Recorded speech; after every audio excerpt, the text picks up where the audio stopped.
그냥 하지 말라. 당신의 모든 것이 메시지다.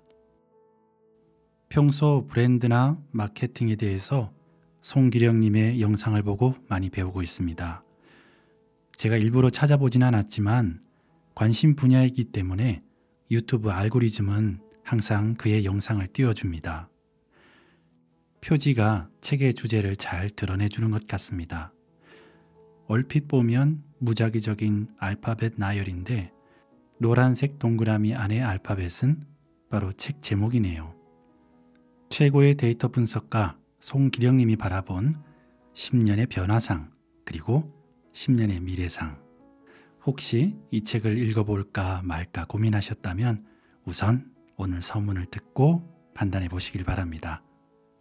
송기령님은 마음을 캐는 사람, 수많은 사람들의 일상적 기록이 담겨 있는 소셜 빅데이터에서 인간의 마음을 읽고 해석하는 일을 20년 가까이 해오고 있습니다.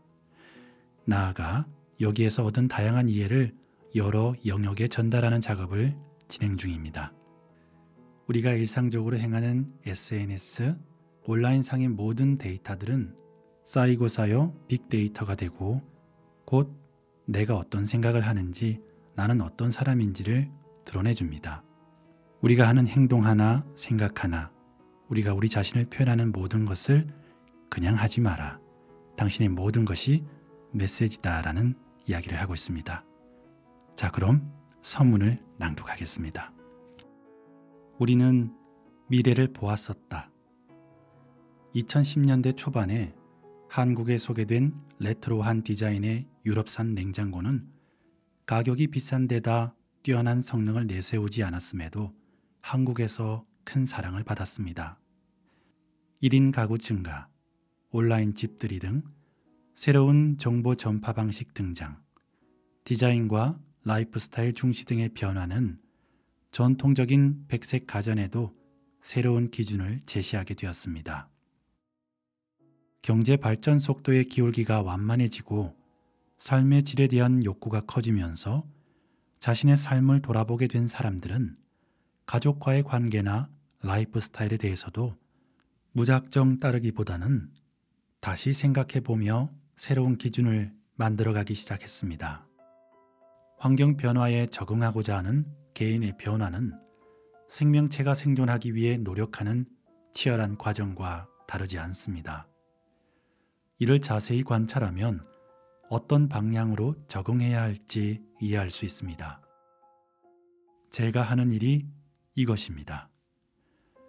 저는 사람들이 남긴 흔적을 걸어 모아서 그 속에 담긴 사람들의 마음을 읽습니다. 여러분은 일상적으로 엄청난 자료를 남기시죠. 예를 들어 친구들과 카카오톡을 한다든지 자동차 운전 기록 같은 것이 남습니다. 이런 지극히 내밀한 사적 정보까지 들여다보는 건 아니고요. 온라인상에 여러분이 쓴 글들, 게재한 사진들, 관심 사안에 대해 남긴 의견 같은 것들을 걸어 모으는 일을 합니다. 이런 빅데이터를 모아보면 그 속에 패턴이 있습니다. 그 패턴을 AI 기술로 인식해서 우리의 생각을 이해하기 위한 소중한 자료로 쓰고 있습니다. 말 그대로 마음을 캐는 마인드 마이너인 거죠. 그럼으로써 여러분이 남긴 흔적들에 들어있는 행동과 이유, 욕망을 이해할 수 있습니다. 처음부터 사람의 마음에 집중했던 건 아닙니다. 제가 이 일을 시작하게 된 동기는 데이터에 들어있는 패턴을 보고 싶었기 때문이었어요. 하지만 데이터가 그려내는 패턴에 어떤 의미가 들어있는지는 미처 알 도리가 없었죠. 그러던 중 2010년 한 신문사에서 데이터를 통해 한국 사회를 조망하는 작업이 가능한지 의뢰했습니다. 그전까지는 기껏해야 특정 제품과 서비스에 대한 사람들의 관심을 측정하는 리포트를 내는 수준이었던 터라 언감생심 그 일이 가능한지도 가능할지도 가늠할 수 없었습니다. 하지만 주요 일간지 전면을 무려 5일이나 우리의 이름을 걸고 채울 수 있다는데 그 기회를 놓칠 수는 없었죠. 당시 그 작업에 참여했던 사람들의 패기와 무모함은 지금 생각해보면 가히 치기에 가까웠던 것 같습니다. 그럼에도 돌이켜보건대 그때가 저와 동료들의 터닝 포인트였음은 분명합니다. 과연 데이터를 통해 사회를 볼 수 있을까요? 물론 전부를 보는 것은 불가능합니다. 하지만 사회의 단면을 일정 수준만큼 이해하는 것은 가능합니다. 실제로 수많은 사회 현상에 대한 당시 우리의 판단과 근거는 오래 지나지 않아 사실로 인식되기 시작했습니다. 우리가 한 이야기가 사람들 사이에 합의의 기준으로 사용되었습니다. 우리의 생각에 근거해 많은 이들이 협의하고 합의해가는 과정을 바라보면서 우리가 하는 일이 어떤 의미를 지니는지 좀 더 명확하게 인지하게 되었습니다. 2012년 저는 그간 했던 우리의 공부와 경험을 한 권의 책으로 묶었습니다. 제목은 여기에 당신의 욕망이 보인다입니다. 사람들의 욕망이 발현되는 것을 보고 그 욕망이 합의되는 곳, 그리고 합의된다고 믿는 곳을 본다면 우리 삶도 볼 수 있지 않을까요? 그리고 우리 욕망의 원천을 이해할 수도 있지 않을까요? 우리가 이런 시도를 하고 있음을 알리고자 거칠게 정리해본 결과물이었습니다. 그 후 빅데이터라는 단어는 우리 사회에서 하나의 유행어가 되었습니다. 사람들은 스마트폰을 이용해 자신의 생각을 여러 곳에 알렸고 그렇게 쌓인 데이터는 한 명 한 명의 욕망을 기술하는 근거가 되었으며 그 욕망의 합은 우리 사회가 합의를 이루어가는 소중한 출발점이 되었습니다. 그러나 한편으로 그러한 욕망의 상호작용을 바라보면서 저는 서로에 대한 오해와 억측이 얼마나 많은 갈등을 만들어내고 있는지도 조금씩 보았습니다. 선한 의도로 준비한 많은 것들이 사실은 상대방이 진정 원하는지 제대로 관찰하지 않은 채 마구잡이로 던져진 것이었죠. 이러한 오해와 엇갈림을 정리해서 2015년에 낸 책이 상상하지 말라입니다. 그리고 다시 6년이 지났습니다. 그 사이 빅데이터는 산업의 하나의 표준이 되기 시작했고 사람들이 정보를 얻는 방식도 신문과 방송 같은 지면이나 전파가 아닌 디지털 세상의 수많은 플랫폼을 통하게 되었습니다. 각자의 생각을 드러내는 SNS 활동은 자신의 채널을 가진 1인 미디어로 확장되었고요. 인공지능은 특정 콘텐츠를 특정 사람들에게만 저격하듯 전달하는 개인화된 정보 제공의 그물로 쓰이고 있죠.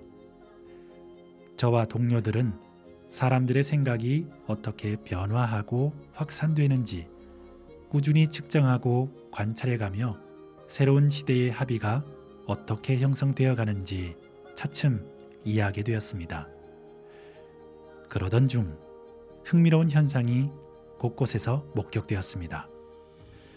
우리가 일찍이 주목했던 미래 세상을 슬쩍 엿보게 해주는 작은 조짐과 징후들이 10년도 채 지나지 않아 사회에 크고 작은 변화를 일으키고 있음을 확인하게 된 것입니다. 그렇습니다. 감히 말씀드리건대 우리는 미래를 미리 본 것입니다. 만약 그때는 그것이 미래인지 몰랐을 뿐, 다만 그때는 그것이 미래인지 몰랐을 뿐, 그저 잠시 나타나는 작은 변화인 줄로만, 아니면 낯선 유행인 줄로만 알았습니다. 하지만 변화가 누적되고 서로 영향받으며 더 큰 변화를 만들어내는 과정을 숱하게 목격하며 세상에는 유기체처럼 연결되어 변화의 방향이 합의되는 메커니즘이 있음을 납득하게 되었습니다. 말하자면 예전에 우리가 본 그것은 미리 온 미래였던 셈입니다. 그러한 경험이 반복되면서 제게는 일종의 만트라 같은 문장이 생겼습니다. 일어날 일은 일어난다. 일어날 일이 일어나는 이유는 운명론이거나 정해진 결과가 예정되어 있기 때문이 아닙니다. 우리가 그것을 선호하고 그것을 원하기 때문입니다. 모둠사리가 숙명인 인간 종의 구성원 한 명 한 명이 원하는 지점, 각자의 욕망이 합의되는 지점, 바로 그곳에서 일어날 일은 일어납니다. 각자의 욕망이 부딪히고 서로 만나 추동하며 생성되는 더 큰 욕망의 용광로가 곧 우리의 미래입니다. 그동안 제가 데이터를 통해 욕망을 관찰하고 미래를 보았다면 과연 그것은 무엇일까요? 그 변화가 우리의 삶을 어떻게 바꾸고 우리를 어떤 세상에 데려다 놓을까요? 그 세상에서 우리는 어떻게 살아야 할까요? 막연한 감이 아닌 데이터를 통해 욕망을 보자는 첫 번째 메시지, 여기에 당신의 욕망이 보인다는 이해와 배려를 위한 관찰, 상상하지 말라로 이어졌습니다. 그 사이 변화는 더욱 빨라졌고 미래는 한층 당겨졌습니다. 당연함은 전혀 당연하지 않게 되어버려 이제는 선배들이 하던 대로, 예전에 하던 대로 그냥 하면 안 됩니다. 이 혼란기에 우리가 가져야 할 스탠스가 무엇일지, 어떻게 적응하고 성장할지 모색해 보려고 합니다. 물론 우리는 각자 개성을 지닌 존재이고 저마다 환경도 다르므로 모든 변화를 똑같이 실감하지는 않습니다. 소설가 윌리엄 깁스는 이렇게 말하기도 했죠. 미래는 이미 와 있다. 다만 모두에게 균등하게 온 것은 아니다. 그의 통찰처럼 미래가 삶에 깃드는 시점에도 시차가 있는 듯 합니다. 미래가 우리에게 와 있지만 이미 변화를 온몸으로 겪고 있는 분도 있고 아직 실감하지 못하는 분도 있으리라 생각합니다. 재택근무 시대가 성큼 다가왔다고 하지만 업의 특성이나 조직의 분위기에 따라 아침마다 출근길에 오르는 분들이 당분간은 더 많을 것입니다. 회식이 사라진다 해도 동료들과 저녁을 함께하는 직장인들이 여전히 있을 것입니다. 아직 내게 일어나지 않았다 해도 다른 이에게 일어나고 있는 변화라면 언젠가 나에게도 일어나게 돼 있습니다. 그러니 내게는 아직 일어나지 않은 일이라 해도 변화를 미리 보는 마음으로 읽어주시면 좋겠습니다. 20년 가까이 이 일을 하면서 사람들의 생각이 어떻게 변화하는지 볼 수 있는 행운을 누렸습니다. 그러다 보니 개인들의 욕망의 합이 곧 미래에 벌어질 일들의 인풋임을 알았습니다. 그러니 바라건대 욕망하기를 멈추지 마십시오. 예초에 멈출 수도 없습니다. 욕망이란 나의 존재가 좀 더 안정되게 유지되길 바라는 소박한 마음에서 내가 소멸한 후에도 나의 존재가 잊히지 않기를 바라는 본능에서 나의 자아가 같은 종의 다른 개체들에게 존중받고 영향력을 가지길 바라는 무한한 욕심에서 뿜어져 나오는 것이니까요. 우린 결코 욕망하기를 멈출 수 없습니다. 그러니 욕망하고 원하는 것을 시도하십시오. 지금 시작하면 여러분에게도 일어날 일은 일어날 것입니다. 책은 4개의 장으로 이루어져 있습니다. 1장은 데이터를 통해 이미 본 미래에 대한 이야기를 하고 있고요. 2장 변화에서는 지금까지 가져왔던 가치관의 변화에 대해 이야기합니다. 3장은 이런 변화를 어떻게 받아들이고 적응할 것인가에 대한 이야기고요. 4장 성장은 이런 변화 위에 올라타서 나만의 것, 진짜가 되는 법에 대해 이야기합니다. 저도 유튜버를 하잖아요. 오후에 책방이 여러분들께 많이 알려지고 입소문이 나길 바라지만 아직은 어떻게 하는 것이 잘 하는 것인지 잘 모르겠습니다. 우선 제일 중요한 것은 좋은 콘텐츠를 만드는 것이겠죠. 이런 고민 중에 알리는 게 아니라 발견되는 것이라는 이야기가 참 가슴에 와닿았습니다. 모든 것이 투명한 사회에는 누구도 속이기 어려워진다고 합니다. 무한 복제 시대, 퍼나르기가 가능하고 무한정 모방이 가능한 시대입니다. 이때는 상품이 아니라 고민의 총량이 팔린다고 합니다. 나 자신이 브랜드가 되는 시대, 이 책을 여러분들께 권합니다. 오후의 책방이었습니다.